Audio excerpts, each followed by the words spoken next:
Hi, this is Jaya. In this video, we shall see the summary of Invisible Man, a novel written by Ralph Ellison. Ralph Ellison's father died when he was only 3 years old and he was raised by his mother. They lived in Oklahoma City and during the World War II, Ellison served in the Merchant Marine. After the World War, Ellison started writing this novel, The Invisible Man, and he finished it in 1952. This novel became an instant success and brought him national and international fame. He started a second novel, but he was not able to complete it, for he died in 1994. The story is told by a narrator, and he does not reveal his real name, but he says that he is an invisible man. And why he is an invisible man is because others refuse to see him. And he actually lives in an underground, which is given the power supply from a nearby company, and through that he has lights and all that burning there, and he's been living underground for a long time. And he passes his time by listening to jazz and recounting a vision he had while he listened to Louis Armstrong traveling back into the history of slavery. Then he recollects his own youth, where he was a very young boy, and since he was a very talented speaker, he was invited to give his high school graduation speech in front of the prominent white local leaders. And in the meeting, he was asked to join a humiliating boxing match with some other black students.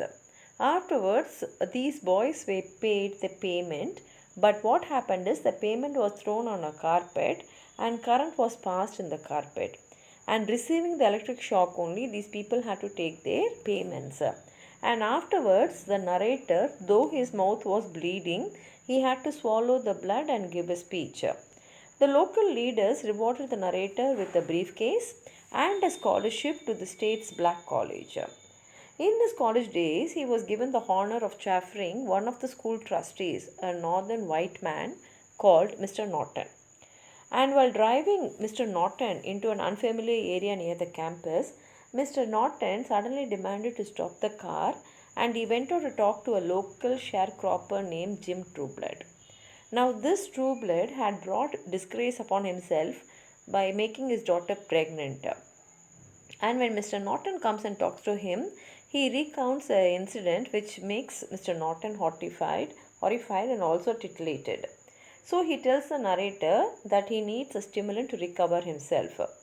The narrator was worried whether Mr. Norton will fall sick, so he takes him to the Golden Day, a black bar and a whorehouse.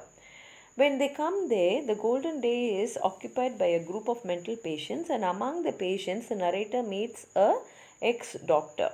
Now, this ex-doctor actually helps Mr. Norton to recover from his fainting spell, but he insults Mr. Norton with his boldness.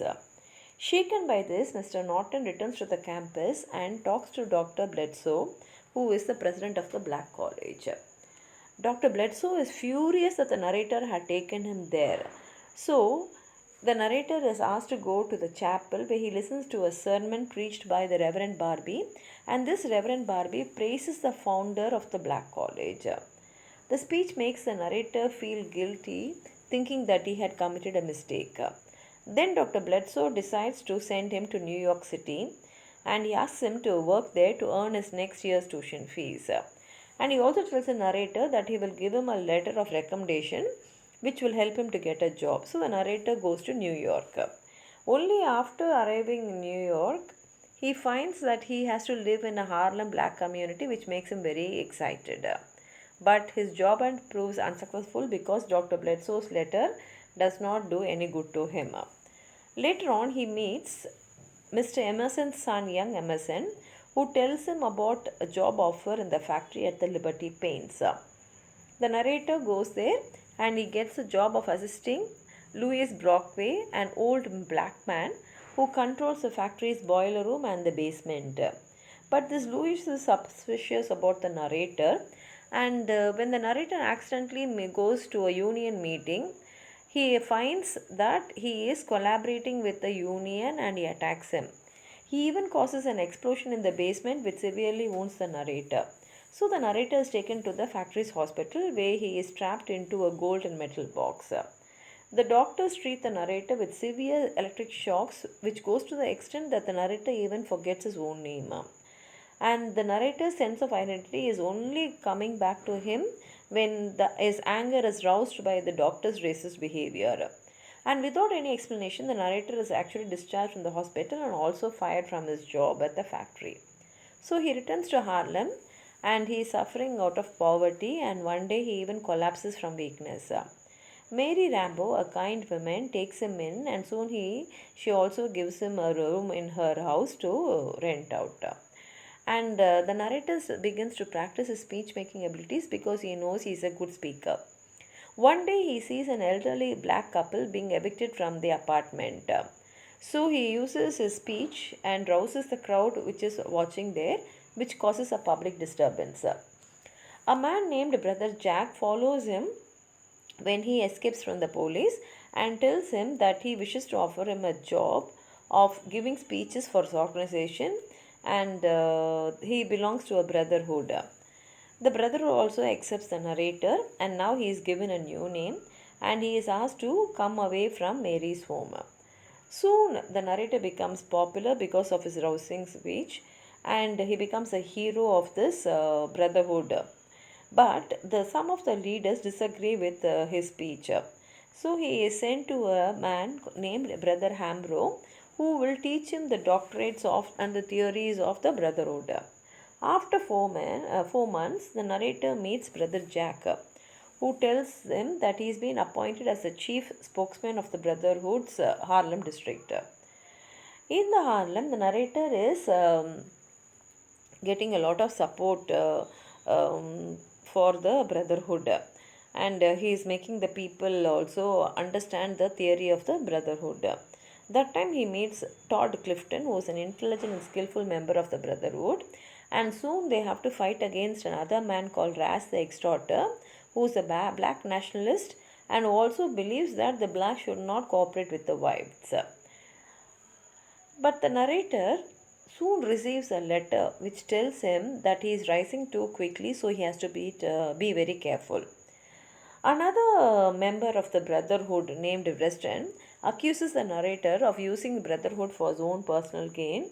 So now the committee calls him and they say that you have to clear these charges against you. Till then you are suspended. But later on they again ask him to go and give a lecture downtown on the women question. And in downtown, the narrator meets a woman who asks him to come to her apartment, and they sleep together. Now the narrator is worried because he knows very well that he is being noticed, and if this comes to the limelight, he'll be in trouble. Later on, the narrator is summoned to an emergency meeting, and they inform him that Todd Clifton is missing. So he is again asked to go to Harlem, and when he comes there, he finds that the Brotherhood has lost its previous popularity there. And not only that, he finds out that Clifton is selling Sambo dolls in the street. And before the narrator can understand why Clifton had left the Brotherhood, Clifton is shot dead by a police officer for resisting arrest. Now the narrator is unable to get in touch with the party leaders, so he organizes a public funeral for Clifton, and the funeral is a success, and the people of Harlem are energized by the narrator's speech. But again the committee calls him and they shout at him for not following the orders. At that time the narrator confronts Brother Jack, whose glass eye pops out of its socket. Leaving the committee, the narrator is nearly beat up by Ras the Extorter's men. Sensing his new unpopularity in Harlem, the narrator buys a pair of dark lensed glasses. But what happens is, whenever he puts on these glasses, several people mistake him for another man called Reinhardt, who is actually a gambler, pimp, and a preacher. Now the narrator goes to see Brother Hambro for an explanation of the Brotherhood dictates. Hambro tells the narrator that Harlem must be sacrificed for the best interest of the Brotherhood, an answer which the narrator is not satisfied. The narrator is disillusioned by Hambro's words, and he remembers his grandfather's advice that only if these people are united, only through cooperation, you can bring down the white power. So the narrator plans to sabotage the Brotherhood by telling the committee whatever it wants to hear, regardless of the reality. And he also plans to infiltrate the party's hierarchy by sleeping with the wife of a high ranking member of the Brotherhood. Next, the narrator meets Sybil, a woman who actually fits the bill at a Brotherhood party. However, Sybil knows nothing, preferring to use the narrator to play out a fantasy of being raped by a black man. While Sybil is in his apartment, the narrator gets a call that a riot is going on in Harlem.